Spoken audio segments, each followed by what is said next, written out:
Hi, and welcome to episode 152 of the Heartland Knits podcast.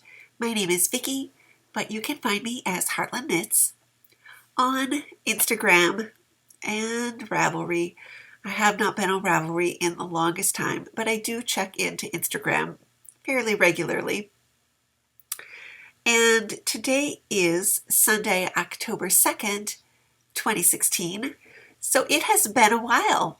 It's even been a while for me, and I recorded several episodes that were just never posted anywhere. So I think it's been at least a month since I recorded any of those. So if you're new and you just kind of happen upon the podcast, I started recording about 4 years ago.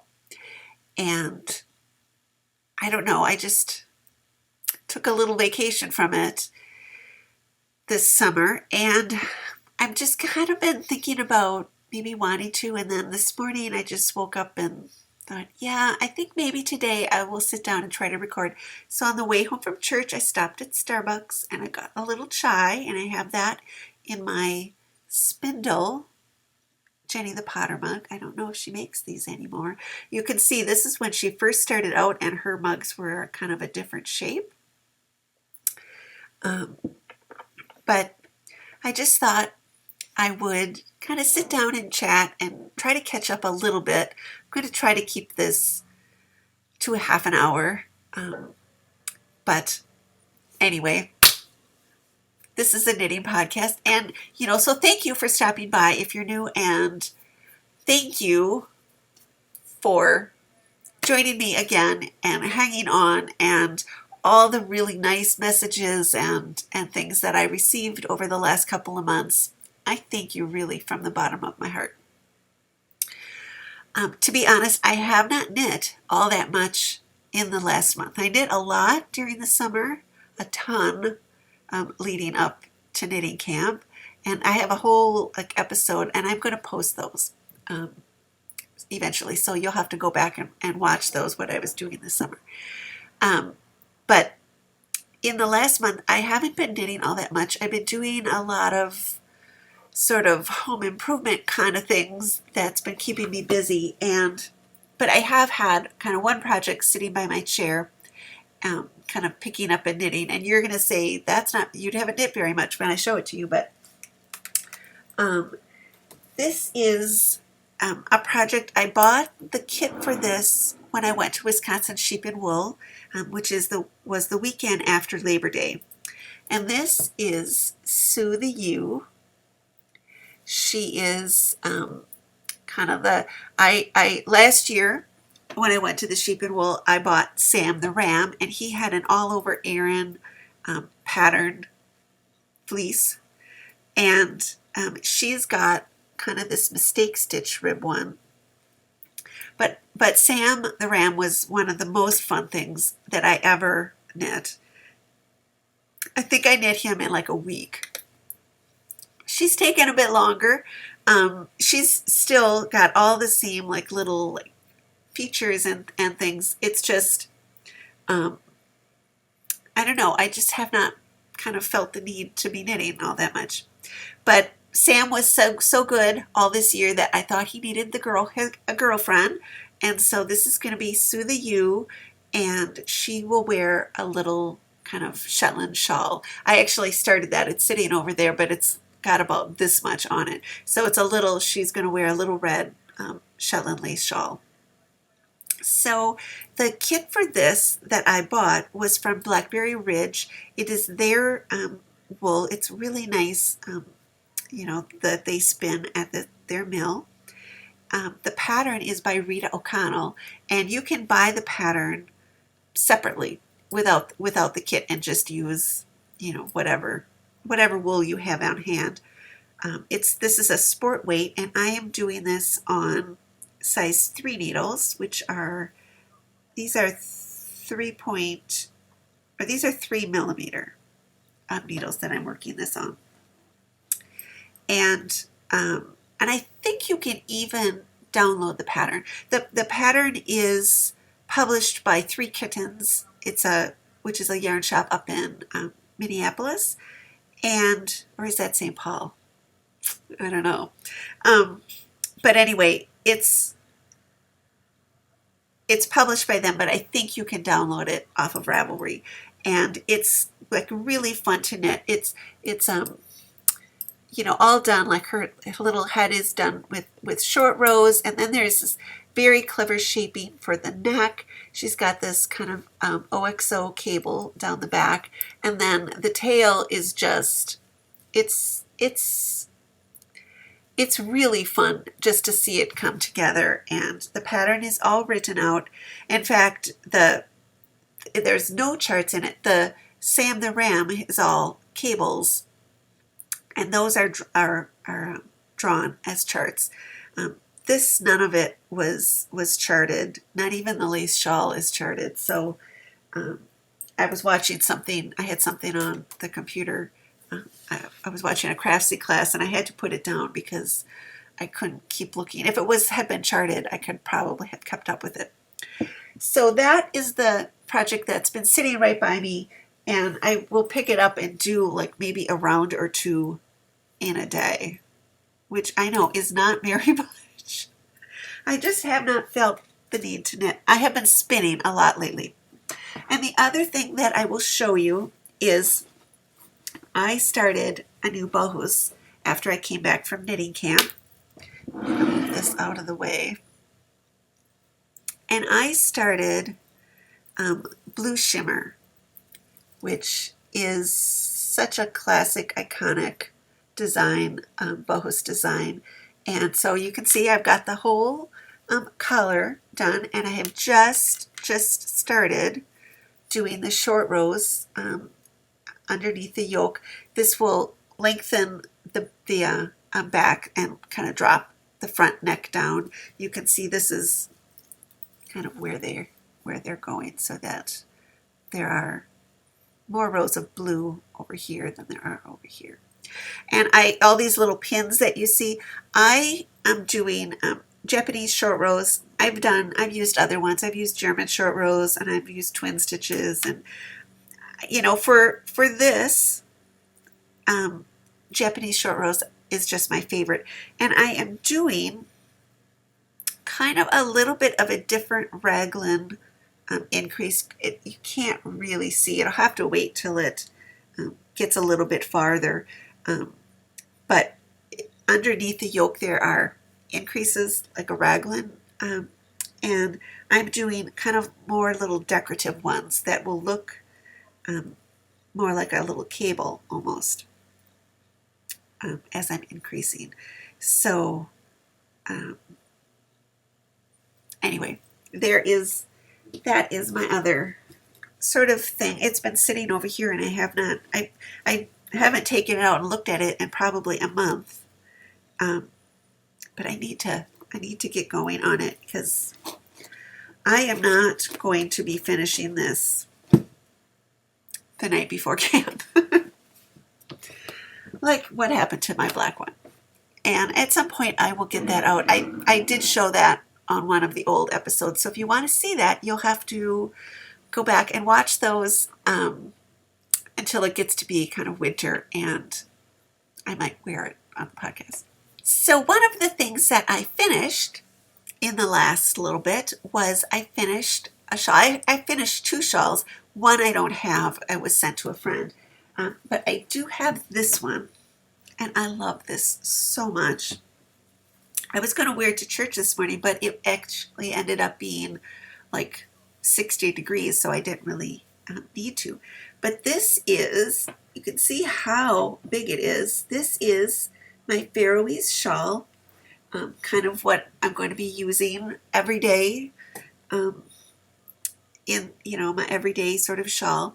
It is made out of Einbond, which is a lace weight Icelandic. Oh, I still have to clip off my tails. I thought it was all done. But it is a Faroese shawl. If you've not worn one, you need to knit one, because I don't know if it's going to show. There are shaping kind of in these wing sections, and it makes it so it just sits on your shoulders, and then it has these long tails that a lot of times I will kind of crisscross in front of me and then tie in the back, and so then it stays on, and it's sort of, like a combination, you know, almost like a garment that you're wearing, but it's like really easy to just, take it off, and if I'm, you know, gonna cook something or whatever. But it's quite long, and this took about 3.5 100-gram balls. It's close to 1,000 yards of yarn in it, and it's garter base lace. And the design for this was in an old Knitters magazine, and it's also in their compilation like book. It's called Shawls and Scarves,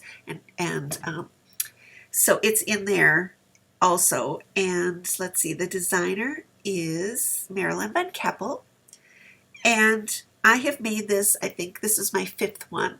And I wear them so much, I completely wear them to shreds. And so I bought the yarn for this when I went to knitting camp, and it's this really pretty blue. It's kind of a very vivid royally sort of blue. So I am kind of looking forward to wearing that. It's so pretty. And so anyway, that is my finished knitting. In spinning, I told you I have been spinning a lot. So in the evening, usually, I have been spinning instead of knitting. And I just finished a big project. I don't know if you remember way back, right before I went to ZK, I wanted to start a spindle project. And I usually have a spindle project going during the summer, and so I started some Crown Mountain Superwash Merino. The color was called Under the Boardwalk. Crown Mountain doesn't dye anymore, but I still I thought this was my very last one, but it turns out when I was going through things in August, I found another bump. It might have been started at some point or something, but it's almost all there. They sold their yarn in like 8-ounce bumps, so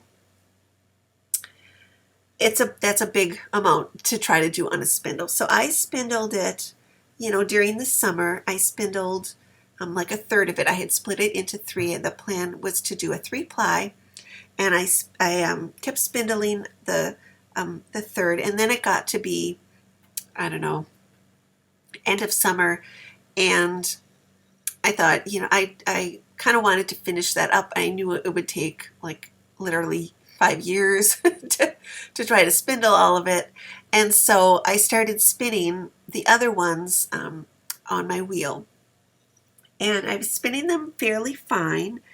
And so this last week I ended up plying it, and I have this beautiful, it's still, I thought it was dry, but it feels damp on my hands. I think I washed this Thursday night, and it still feels a little damp.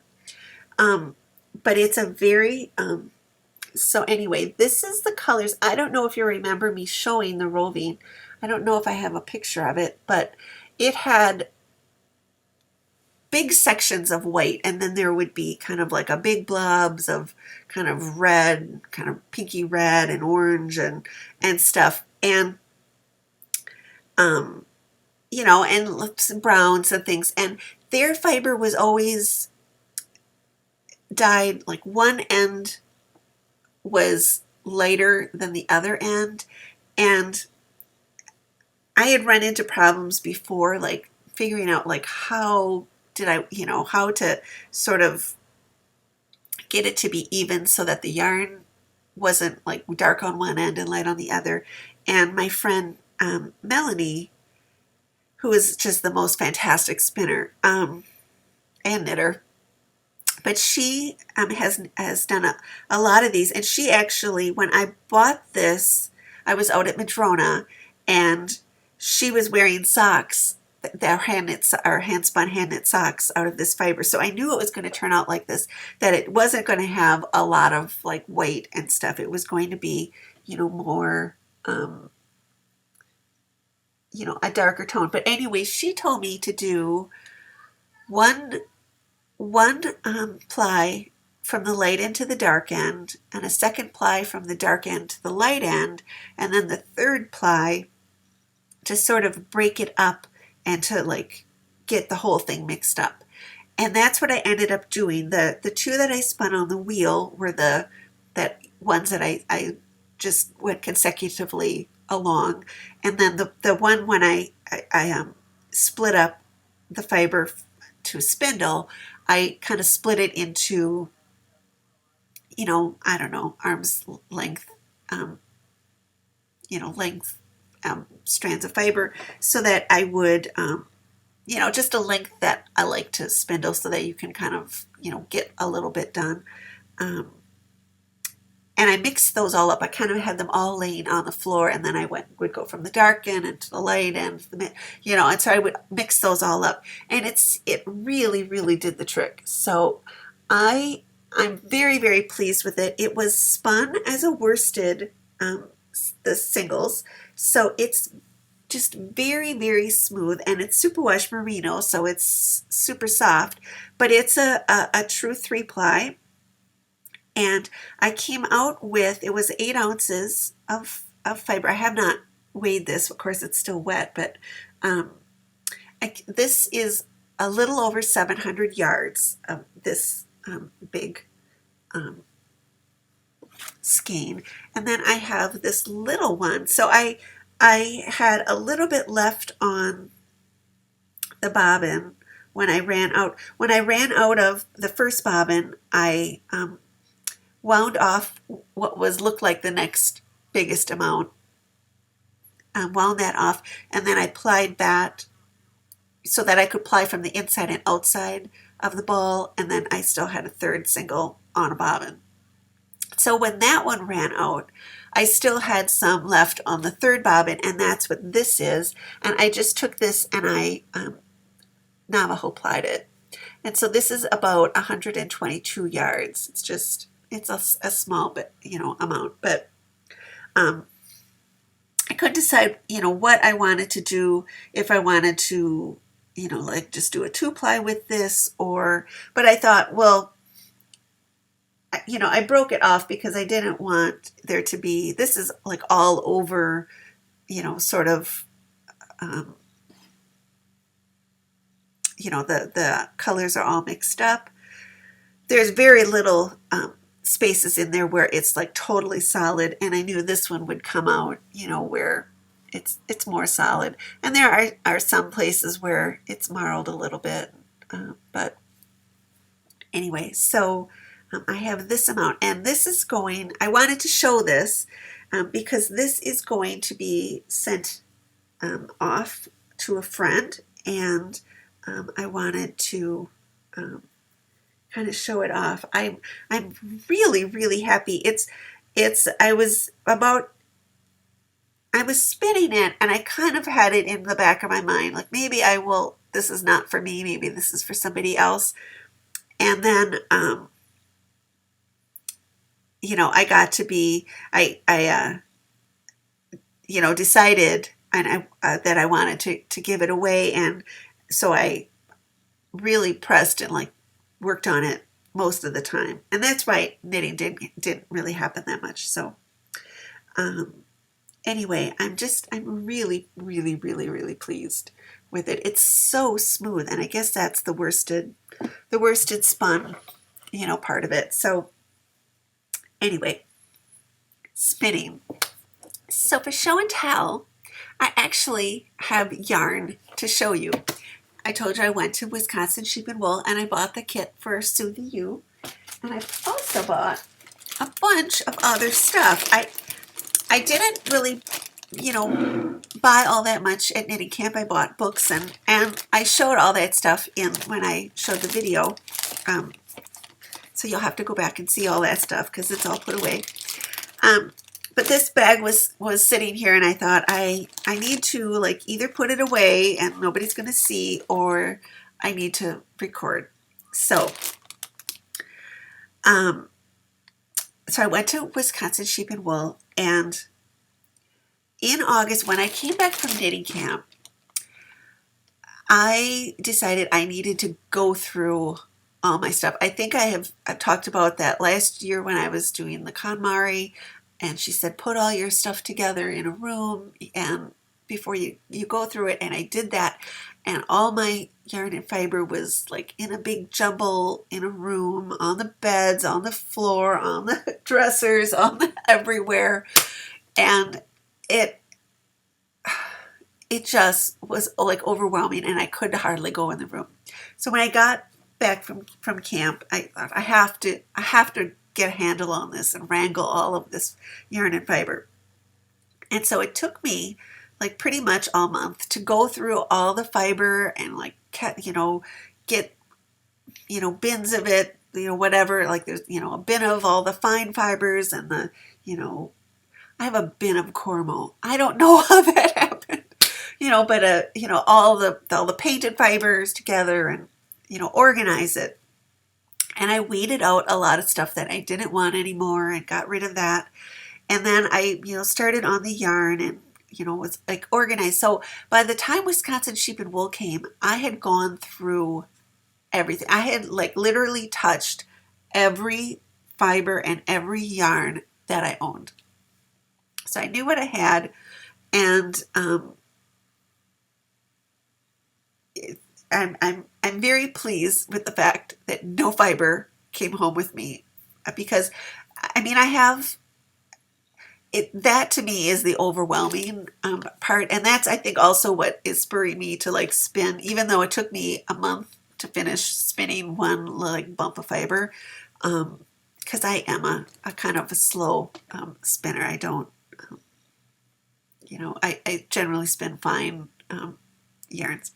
So anyway, I did go with the thought that I wanted to buy a sweater's worth of yarn. And I haven't been to, like when I went to ZK, remember I did go to the market there. I went shopping for shoes instead. So I hadn't actually bought yarn really almost all year. And I decided I really wanted like a sweater's worth. And I wanted, something that I didn't have. And I was like down to two. There was some Green Mountain Spinnery that I really liked. And there was some, of course, Sun Valley Fibers that I really liked. And so I had to go with Jeanette's yarn because I've never had a sweater's worth of her DK weight, which is 100% BFL. And so I bought it in this color, which is about like that. It's called Green Apple. No, it's called Granny Smith. But it is a really, really, pretty green. And so I got a sweater's worth of that. And I kind of have an idea of the sweater that I want to do. I wanted to come back and like just dive in and start knitting it, but I didn't. And then I also bought from her, I bought just a skein of her figurine MCN. This is a color called Antler. It's a very neutral sort of off-white.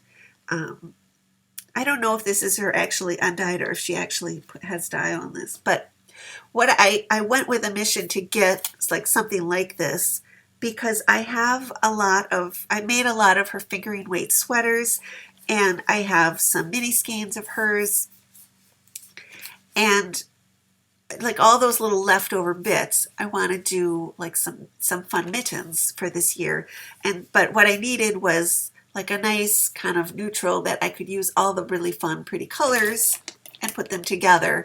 And so this is going to be slated to be mittens.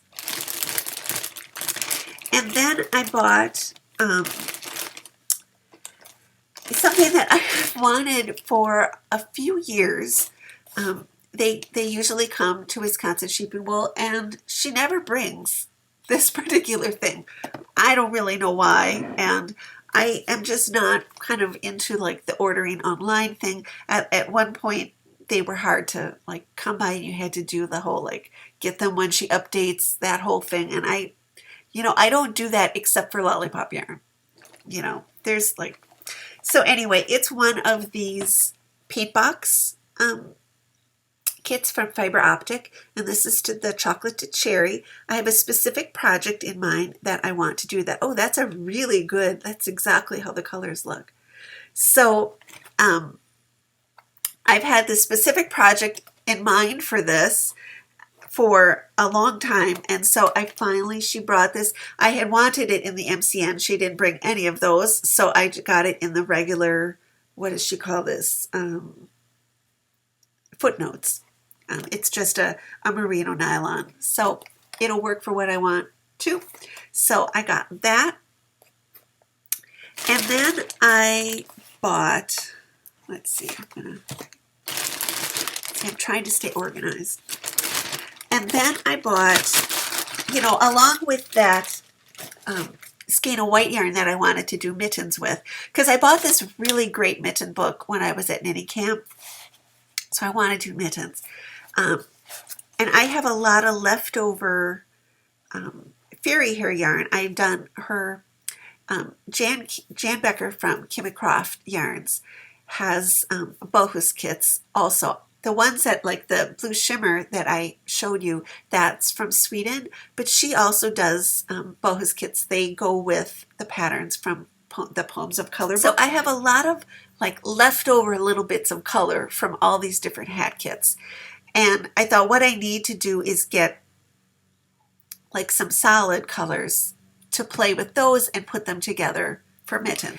So I kind of intended just to get one skein, and then I was standing there, looking at the shelves with the fairy hair, and it's had like a little sign. It said last chance, 40% off or something. And I was like, what?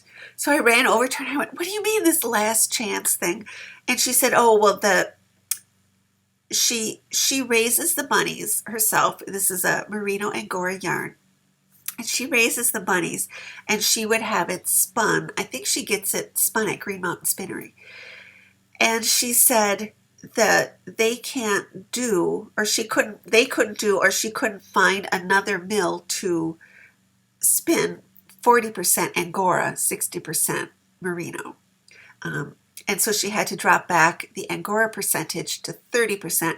So she had the skeins that she still had that had 40% angora, she was marking down.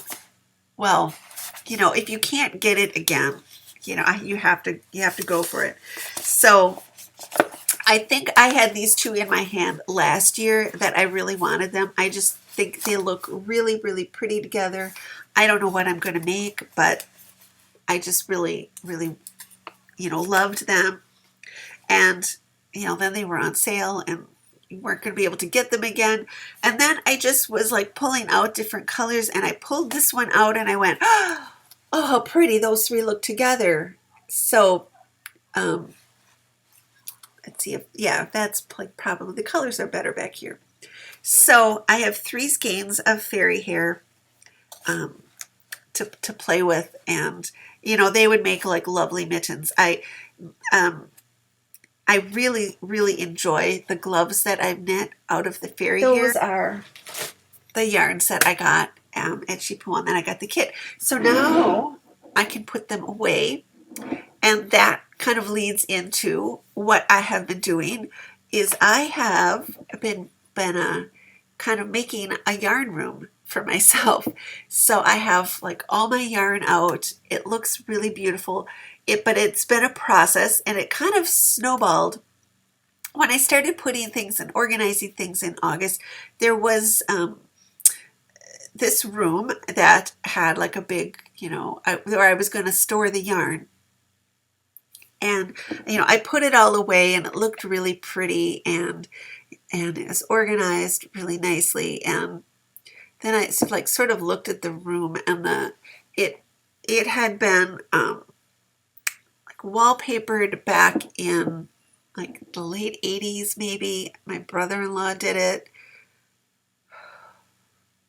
No, it was did not do a good job, and it was, um, there was like a ton of paste, and like it had come through the seams, and then they hadn't washed it off. He hadn't washed it off good, so like in those 30 years, the paste had sort of, yellowed, and it looked like it seriously looked like water had been streaming down the walls, but it wasn't. It was just those were the seam lines for the wallpaper, and I put all the yarn away, and then I thought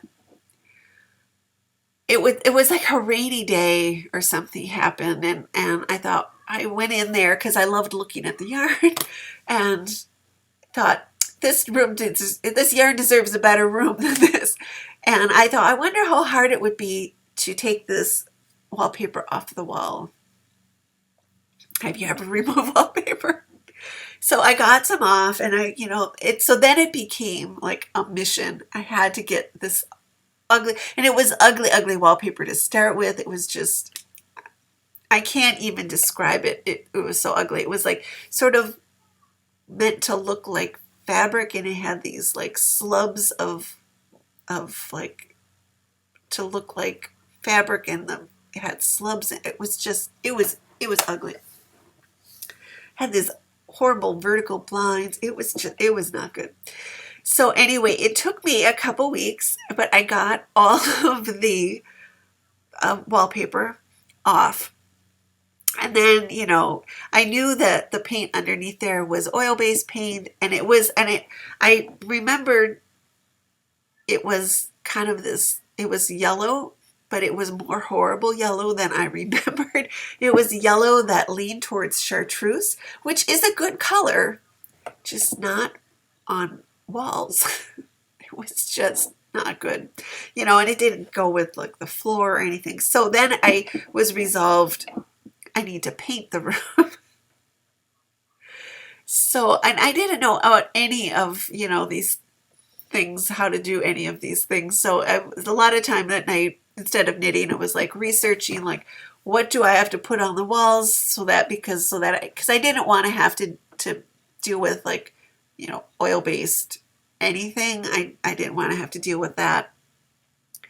And there was all this excess paste, and I spent days trying like everything that I could find online, all of the things you can buy, trying to like strip that off the wall. But the original paint had like a sand texture, so I think that worked the best was vinegar, but I still knew I didn't have it off. So I finally I found like how to do it so that I didn't want to paint it and then have the paint peel off, because it was reacting to the paste or the oil-based paint underneath and on all of that. And I found out how to do it and managed to do it. And so, I've got that all done, and it looks so beautiful. So I, took off these horrible vertical blinds. So now I'm right at the point where I'm making curtains. So then I had to like research like how to make the curtains, and oh, the fabric I found is so beautiful. It's so anyway. So now I'm just to the point where I'm set to do them. I kind of had it. I bought the fabric last weekend, and I was going to start them. And I actually I cut the lining and hemmed the lining, and over the week I just could not get myself to cut into the yardage of this beautiful fabric. And I'm actually really glad that I didn't now, because and then I kept thinking, well, maybe I want this in my bedroom, because now I wanted to drapes, like all new drapes everywhere. Because I did watch a Craftsy class, which is really good, with Susan Woodcock. And so, and I've been like measuring all the curtains and drapes. Do you call them curtains or do you call them drapes? I always thought there was a difference. This woman who taught the Craftsy class said, no, there is really no difference. It's just a regional thing. Like some parts of the country call them curtains. Some people call them drapery. I always just call them drapes, but I guess that's like, no, you're not supposed to do that. So I would love, like, what did you call them curtains or drapes? Um, Curtains to me were like ones that didn't move, if they like stayed stationary, like, in a kitchen, if you just had a little like, half curtain or something. But apparently curtains and drapery is, they are interchangeable terms. But um, anyway, I don't know where. So I am kind of at the point where I went back. I was going to do them at 2 times fullness so that I didn't have to seam, a width of material. And after measuring all the drapes in this house, my mom made all of them, and I spent several sort of weepy days wishing I could talk to her and ask her questions about them, and like, why did you, because they are done perfectly. They're done exactly like this lady teaches in the class, and she's had a workroom, making custom drapes for people. So I want to know, like, how did you learn how to do this, and why did you not line those?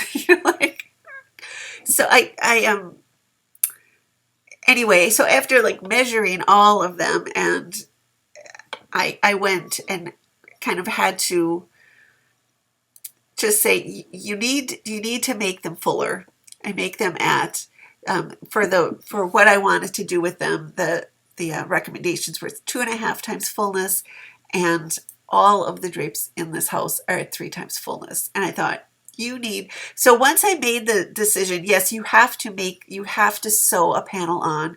And I thought, I know how to sew. I can sew a French seam. It's a straight seam. I can do this. I just kind of didn't want to. So I kind of, once I made that decision, yes, I'm going back to get additional yardage so that I'm going to make them fuller. To go from, up to 3 times fullness was like, you need to do that, because I knew I would regret more if I did them at 2.5 and looked at them and thought, oh, I just wish they were a little bit fuller. I don't think I'm going to regret like having them at 3 times fullness and saying, oh, I wish they were less.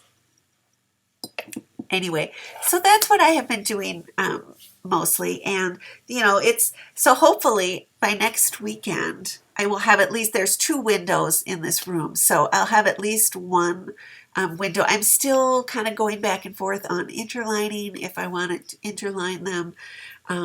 It's kind of on a north, the one window is a north window. And at the beginning of this week, we had cold, wicked north winds, like it is in the winter time.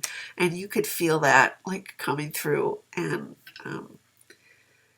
so I don't know. I'm not sure. So that's why I started inspecting all of the other ones. None of them in the house are interlined, but I don't know.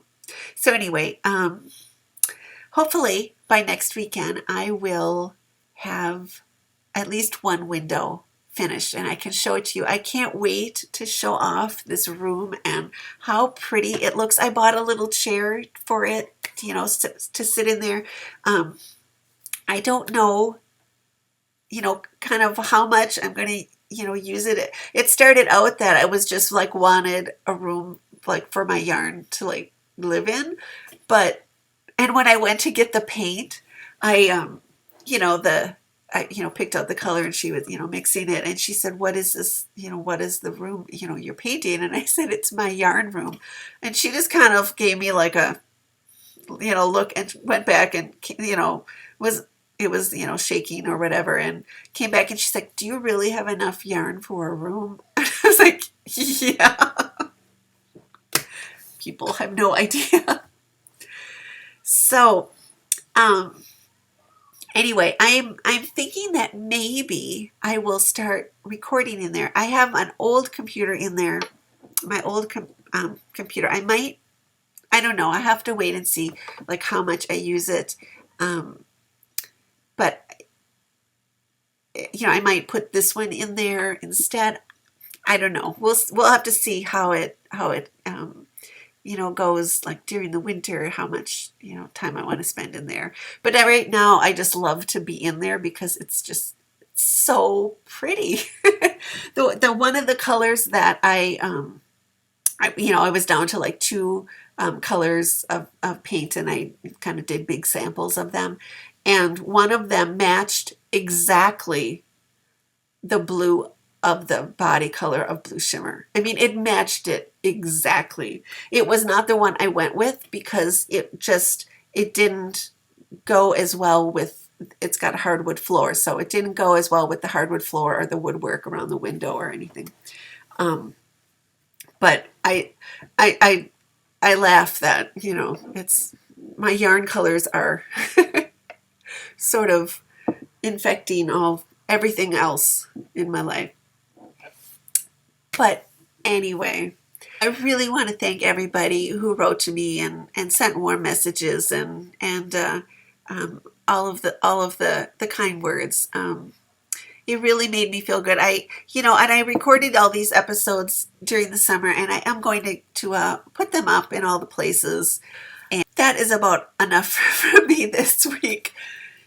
You'll be like, she didn't show up for like 4 months, and now she doesn't shut up. So anyway, thank you all so, so much for watching. And until I see you next week, from my heart to yours, happy knitting.